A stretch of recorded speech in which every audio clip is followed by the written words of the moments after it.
Hi అండి. ఇక్కడ నేను రాజ్మాని ఒక 350 గ్రామ్స్ రాజ్మా తీసుకున్నానండి.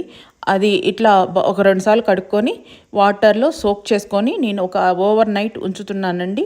నేను నైట్ నిద్రపోయే ముందు వేసుకుంటాను. ఎర్లీ మార్నింగ్కి అది ఉబ్బి బాగా మనకి వాటర్ అంతా అబ్జర్వ్ అవుతాయి. వాటర్ మటుకు ఎక్కువ పోసుకోండి. చక్కగా 2 టైమ్స్ వాష్ చేసుకొని తర్వాత కుక్కర్లో వేసుకోండి. ఒక 4 విజిల్స్ వచ్చిన తర్వాత కుక్కర్ని మనం ఆఫ్ చేయాలి. ఇట్లా బాయిల్ అవుతుందండి. నేను ఇక్కడ కుక్కర్లో రాజ్మా వేసేటప్పుడు నేను రసం కోసం అని చెప్పి ఎక్కువ వాటర్ వేసానండి. నాకు ఎంత రసం కావాలో అంత వేసుకున్నాను అనమాట. చూడండి, నేను ఇప్పుడు ఈ జాలిగంటిలో వేసుకొని స్ట్రైనర్లో వేసుకొని స్ట్రెయిన్ చేస్తున్నాను. రాజ్మా సపరేట్గా, నేను రసంకి దాంట్లో వచ్చిన వాటర్ సపరేట్గా ఇట్లా నేను డివైడ్ చేసుకున్నాను అనమాట రసంకి. ఇలా కలర్ చూడండి ఎంత బాగుంటుందో. ఇప్పుడు దీనికి కావాల్సింది చింతపండు అండి. ఇప్పుడు నేను ఒక ప్యాన్ పెట్టుకున్నాను. ప్యాన్లో టేబుల్ స్పూన్ ఆఫ్ ఆయిల్ వేసుకుంటున్నానండి. వేసుకున్నాక మన పోపు దినుసులు ఆవాలు జీలకర్ర ఫస్ట్ వేసుకోవాలి. ఎండుమిరపకాయ కూడా వేసుకుంటామండి. ఫస్ట్ ఆవాలు జీలకర్ర బాగా వేగిన తర్వాత నేను ఎండుమిరపకాయ వేసుకుంటున్నాను. అంటే రెడ్ చిల్లీ అనమాట. రెడ్ చిల్లీ వేసుకొని బాగా మనం ఫ్రై చేసుకోవాలి. చిటపట అన్న తర్వాత మనం వెల్లుల్లి కూడా క్రష్ చేసుకొని వేసుకోవాలి. ఒక 5 గార్లిక్ క్లోవ్స్ మనం దంచుకొని పక్కన పెట్టుకోవాలి. అవి వేసుకోవాలండి. అవి కూడా బాగా మనం ఫ్రై చేసుకోవాలన్నమాట. గోల్డెన్ బ్రౌన్ వచ్చేదాకా మనం ఫ్రై చేసుకోవాలి. అలా ఫ్రై చేసుకున్నప్పుడు మనకి మంచి అరోమా బయటకు వస్తుందండి. చాలా టేస్టీగా ఉంటుంది. ఇప్పుడు మన కర్రీ లీవ్స్ కరివేపాకు వేసుకున్నాం. ఆ కరివేపాకు కూడా బాగా మనం ఫ్రై చేసుకోవాలి. ఇప్పుడు అన్నీ నీట్గా కలుపుకొని నేను ఇట్లా ఫ్రై చేసుకొని పెట్టుకుంటున్నానండి. చూడండి, ఇప్పుడు కొంచెం పసుపు, మనం రసం పెట్టుకుంటున్నాం కండి, కొంచెం పసుపు వేసుకుంటున్నాను. పోపు వేగిన తర్వాత కొంచెం ఇంగువ వేసుకుంటున్నాను.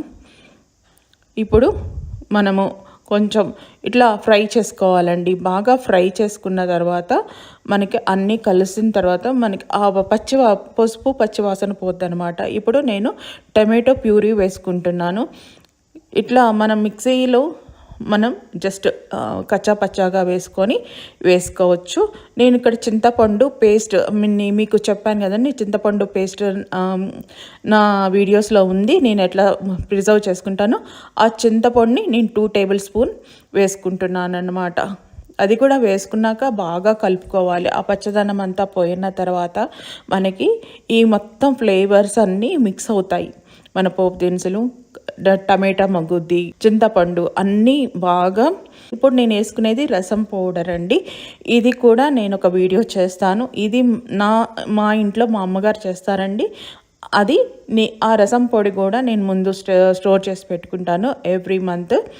అది కూడా నెక్స్ట్ వీడియోలో మీకు చూపిస్తాను. ఆ రసం పొడి కూడా నా రసం ఎంత రసమో దానికి తగ్గట్టు ఇది చాలా చిన్న స్పూన్ అండి. దాంతో ఒక 3 స్పూన్లు వేసాను. అంటే టేబుల్ స్పూన్, మామూలు స్పూన్ కూడా కాదు, మామూలు స్పూన్ కన్నా చాలా చిన్న స్పూన్ అనమాట నా దగ్గర దాంట్లో రసం పౌడర్లో ఉండేది.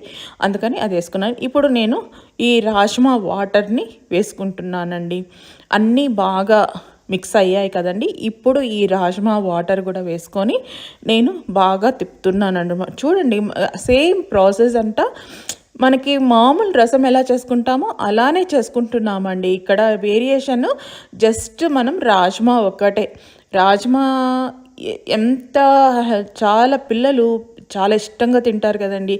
ఇప్పుడు నేను వేసిన ప్యూరీ ఏందనుకుంటున్నారా? రాజ్మాని నేను ఒక చిన్న ఇప్పుడు నేను పెట్టిన స్పూన్లో అంత రాజ్మాని తీసుకొని నేను టమాటో ప్యూరీ చేశాను కదండి, అదే దీంట్లో వేసిన తర్వాత ఆ రాజ్మాని నేను బ్లెండ్ చేశాను. కొంచెం వాటర్ వేసి థిక్ ప్యూరీ లాగా చేసుకున్నాను అనమాట. ఆ ప్యూరీ దీంట్లో కలిపి బాగా బాయిల్ చేసామనుకోండి, జస్ట్ ఇంకా ఇట్లా చూడండి, ఇట్లా పొంగొస్తుంది అనేటప్పుడు మనం ఆపేసుకోవాలి.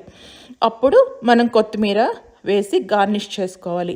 ఎంత టేస్టీగా ఉంటుందంటే నిజంగా అంత టేస్టీగా ఉంటుందండి. ప్రతి ఒక్కరూ ట్రై చేయండి. నాకు కామెంట్ రూపంలో తెలియచేయండి.